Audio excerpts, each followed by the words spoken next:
Oi, pessoal, tudo bem? Bom, tô aqui para avisar que Sound School tá fechando no dia 12 de março. E vocês têm só esses diazinhos para comprar. Se você ainda não conhece Sound School direito, vai no inglês.com, inglêsdenecru.com, ou espera até o final do episódio que a gente vai dar mais dicas para vocês do que é a Sound School. Então, até terça-feira que vem, dia 12 de março.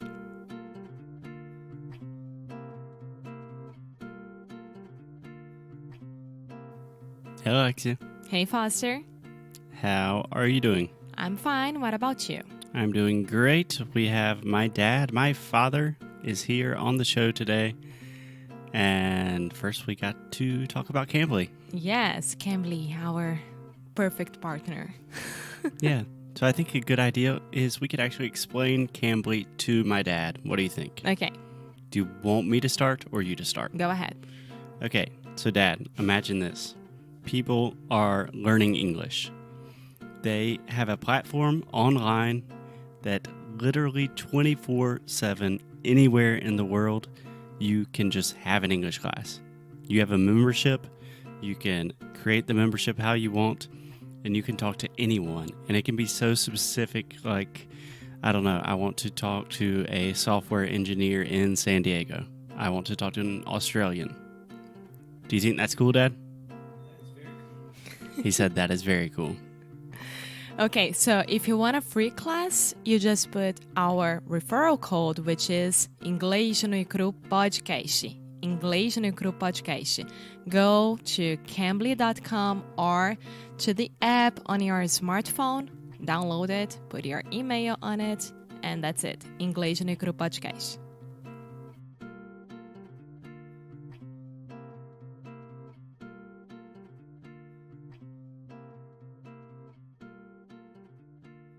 Hey, what's up, guys? It's Foster from English no Cru Rádio.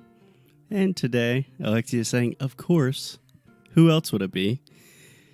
Today, we have a very special guest.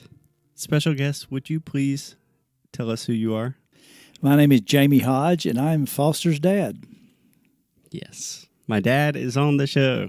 Super happy. We've had my brother, now my sister-in-law, and finally, my dad. Well, I'm happy to be here. Yeah, we are happy to have you. So, Dad, I thought it would be funny if we just started with a couple of random questions about Brazil to see how you do. Fire away. Far away. Okay. What is the capital of Brazil? Brasilia. Muito bem. Approximate population of Brazil? I'm thinking 250 million. More or less, I would say 220, something like that. Yeah. Okay, final question. What is your opinion on squirrels? You know, I think squirrels are really odd creatures. Do you care to elaborate? Well, the world needs squirrels. You know, squirrels. They open acorns and they scatter the acorns, which result in little baby oak trees being born all over the world. But squirrels are pretty nasty little rat-like animals. Okay, so you understand the necessity of them, but you're not I do. particularly fond of them. Like I understand the necessity of cockroaches. Okay, so Dad just compared squirrels to cockroaches. Alexia is horrified. That was pretty random, I got to admit. Okay. So. The reason I asked that question is all Brazilians love squirrels. So, I just offended 220 million people. yeah, so if Brazilians go to Central Park and they see squirrels and they think, oh my God, that's so cute. Yeah, sorry, never got into squirrels. So, Dad, the first thing I wanted to talk to you about is you have actually visited Rio when, I guess this was 2015, 2014? It would had to have been, it was 16, wasn't it? Yeah, March of 16, 3 years ago. Yeah, it's almost 3 years ago exactly. Yeah. What were your general impressions of Rio? Well, first of all, it was the people. I mean, the folks that I had the pleasure of meeting, it was truly the most friendly, gentle people I'd ever been around. I mean, and they were all strangers, but from the people on the street and the restaurants and the bars that we went to, and all your friends. They're just a gentle bunch of nice people, and you know, you had told me all about the crazy stuff in Rio, but I didn't see any of that. You know, I saw good folks. So, just to give a brief disclaimer before we continue this conversation, my dad is born and raised in the South. He's also from Spartanburg, South Carolina, naturally. And my dad's accent is probably going to be a little bit more difficult for people to understand. Alexia, you would agree with that, right? Yeah. Alexia's figured it out, though. Yeah. We'll talk about the Southern accent, but just wanted to give our listeners a note that you do speak fast and kind of mumble sometimes. Yes, I do. So you spent more or less 1 week in Rio. What was your favorite thing that we did? Oh golly! I mean, there was, you know, there were some life-changing events, notably getting body slammed by a wave on Ipanema Beach. I've been in Brazil all of 3 hours and almost had to go to the hospital, but it wasn't anything that 6 beers didn't fix. But we went hang gliding, and that truly was life changing. I didn't think I had the balls to do that, but and I didn't think Foster did either. But we did it together, and it's something we'll always remember. I wasn't even that scared when we did it, honestly. Well, you didn't have time to be scared. You know, you just ran and jumped. But it was really cool. It was just the sense of being in a totally different country and different culture that I really wasn't prepared for. I've traveled a pretty good bit around the world, but I'd never really spent much time in certainly in a Portuguese speaking country. But Rio was, you know, it's a big city, it's a bustling city, but where we stayed, the little neighborhoods felt like a small city, and it was a great experience. Yeah, that is awesome. I think it was a great trip. I know that all our friends loved having you there, and we had a really good time. So, Dad, we have been doing kind of a series on business. So all of our students want to learn about business English, primarily because for 2 reasons. In one case, they have to use business at work, so they are talking to clients, and it's just a constant struggle. Or on the other hand, they are seeking new job opportunities, and they need to improve their English to be applicable for these new jobs. You are a businessman, so I kind of wanted to talk about that.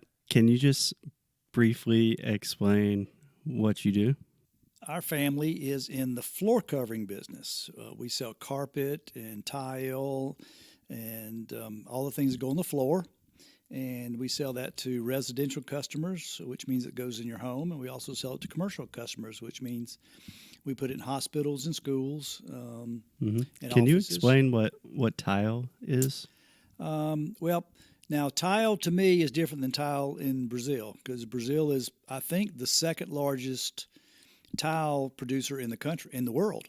And tile to you guys is hard tile, porcelain tile, ceramic tile, marble, and stone, those types of things, which you see all over Brazil. But we do mostly soft tile, which is what we call resilient tile, which is sheet vinyl and kind of the fake-looking wood floors, which are very popular these days. And we put those in a wide variety of applications. Yeah. So you are in the flooring business. We are in the flooring business. Right. And the name of your company is? Hodge Floors. Hodge Floors. Foster Hodge, Jamie Hodge, Hodge Floors. It all makes sense. When did you change the name from Hodge Carpets to Hodge Floors? We did that about 5 years ago, and we had been Hodge Carpets for about 40 years.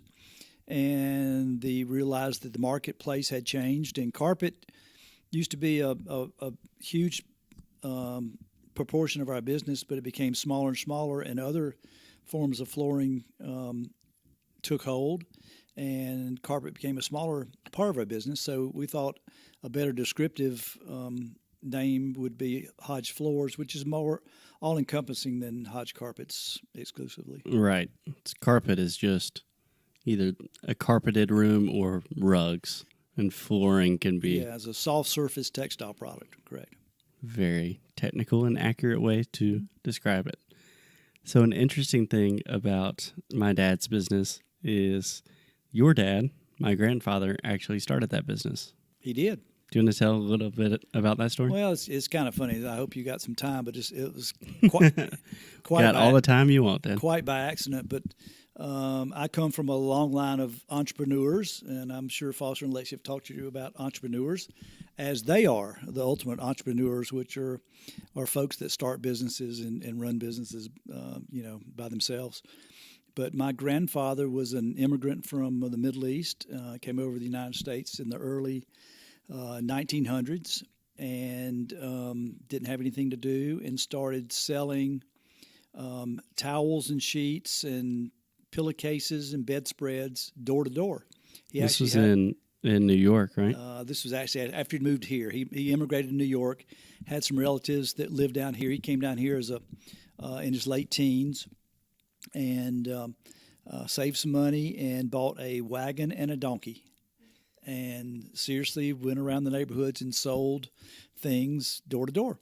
And so, he's kind of the first entrepreneur in the family, and my father followed suit, and he tried to work with his granddad. They didn't get along, so my father started his own business. And then one day, my father had built some buildings, and he had rented one of the buildings to a furniture store. And the furniture store had a little carpet department. And one Sunday or Monday, my dad came to work, and he noticed that the furniture store had moved out in the middle of the night. Hey guys, I think that is a good place to end it for today. I hope you could understand most of what my father is trying to say. He will be back tomorrow. Just a quick note that today is Monday, March 11th, and tomorrow, March 12th, we are closing applications for Sound School. We only have a couple of more spaces, so if you want to work personally with me and Alexia to improve your English, today is the day to do it. As always, keep up the good fight and lose well.